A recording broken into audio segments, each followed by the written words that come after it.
In this video, I'm going to show you how to do basic animation with WP Animator.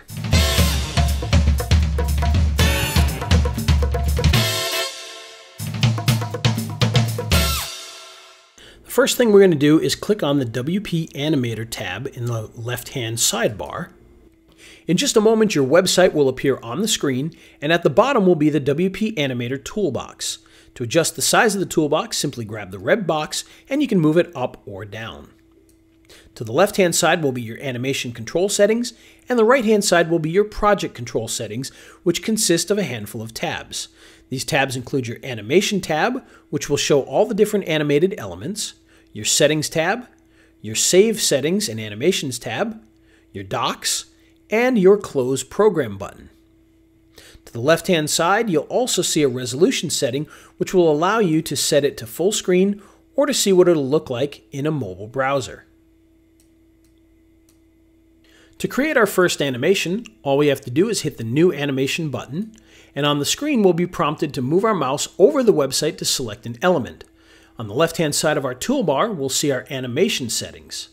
The first thing you'll see at the top here is our animation name, and in this case I'm going to give it a name of Logo Animation so that we can animate the logo on the screen.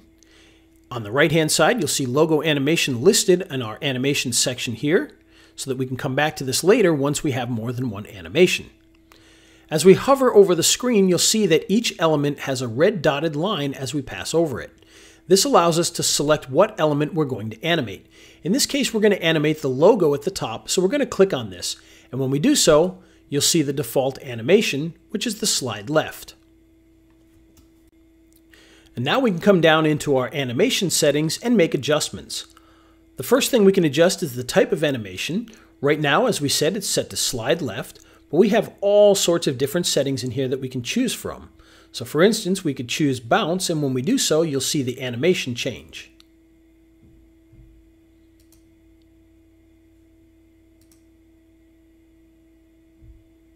Once we find an animation that we like, we can choose that one and stick with it.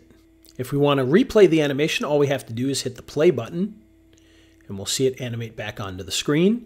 And we can adjust the timing of our animation by moving the slider left or right to increase or decrease the amount of time.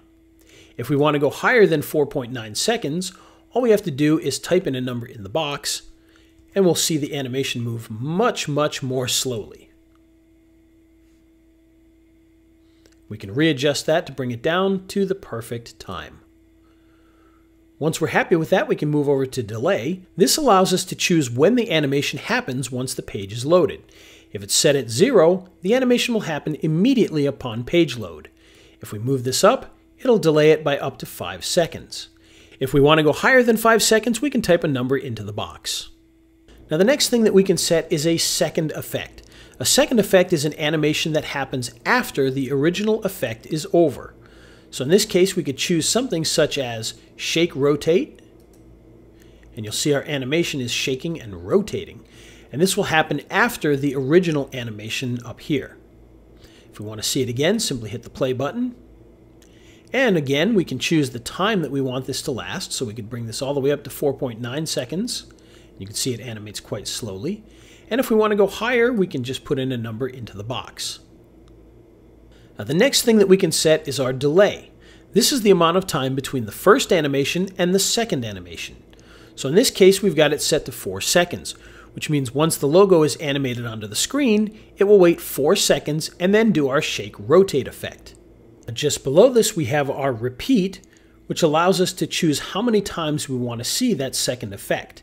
In this case, if I bring it up to 20 and I set a delay of 5 seconds, then we'll see our Shake Rotate animation happen 20 times with 5 seconds in between each one of the animations.